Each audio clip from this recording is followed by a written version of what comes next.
മനുഷ്യനാകോ ഉണ്ട്, പുറമുണ്ട്. ഏതാ വലുത്? പുറം എന്ന് പറഞ്ഞാൽ ശരീരം, ഹാർഡ്വെയർ. അകോ എന്ന് പറഞ്ഞാൽ മനസ്സ്, വികാരങ്ങൾ, ചിന്തകൾ, അറിവുകൾ, സോഫ്റ്റ്വെയർ. മനസ്സിലായോ? സോഫ്റ്റ്വെയറും ഹാർഡ്വെയറും കമ്പ്യൂട്ടർ ഭാഷയാണ്.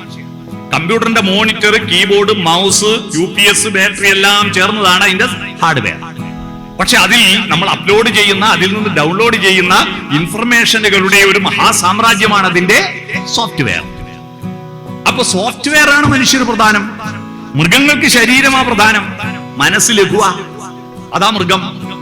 മനസ്സ് ലഘുവും ശരീരം ഗുരുവുമായാൽ മൃഗമായി. ഒരു ഉദാഹരണം പറയാം. ഇപ്പൊ ഇവിടെ ഈ അമ്പലപ്പറമ്പിൽ, ഈ ഉത്സവ പറമ്പിൽ ഒരു പശു വന്നു.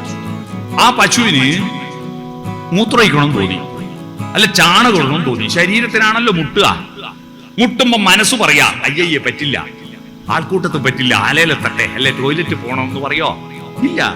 മനസ്സതിന് കീഴ്പ്പെടും. അപ്പൊ തന്നെ വാലും പൊതിച്ച് എവിടുന്നാ മുട്ടുന്ന അവിടെ മൂത്രയിക്കും, അവിടെ ചാണകൂടൂലേ?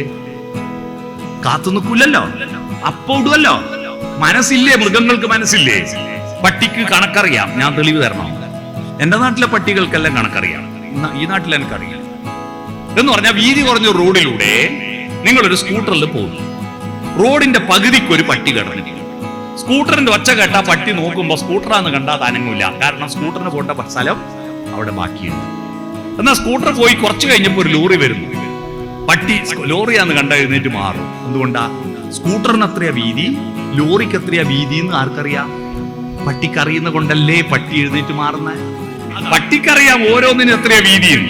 മൃഗങ്ങൾക്ക് മനസ്സുണ്ട്, പക്ഷേ അത് ശരീരത്തിന് കീഴ്പ്പെടും. ശരീരം എന്ന് പറയുന്നു. ഒരു പട്ടിക്ക് ഇണചേരണം തോന്നിയാൽ പെണ്ണ് കാണാൻ പോയി, നാട്ടുകാരോടെല്ലാം പറഞ്ഞ് കല്യാണ നിശ്ചയം നടത്തി, പന്തല് കെട്ടി, മോതിരം മാറി, മാലയിട്ട് നടത്തുവോ? ഇല്ല. അപ്പൊ ശരീരത്തിന്റെ ആഗ്രഹം പ്രകടിപ്പിക്കും അത്.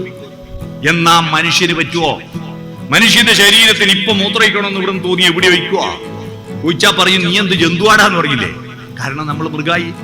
നമ്മുടെ മനസ്സ് പറയും, അനങ്ങാണ്ട് കിടന്നോ പേരിങ്കോടല്ലേ, ഒരു നാടൻ പാട്ടില്ലേ, വീട്ടിലെത്തട്ടെ, ടോയ്ലറ്റിലെത്തട്ടെ എന്ന് മനസ്സ് ശരീരത്തെ കൺട്രോൾ ചെയ്യുമ്പോൾ നമ്മൾ ആരായി? മനുഷ്യനായി. മനസ്സ് ഗുരുവും ശരീരം ലഘുവുമായാൽ നമ്മൾ മനുഷ്യരായി. പിടികിട്ടിയോ?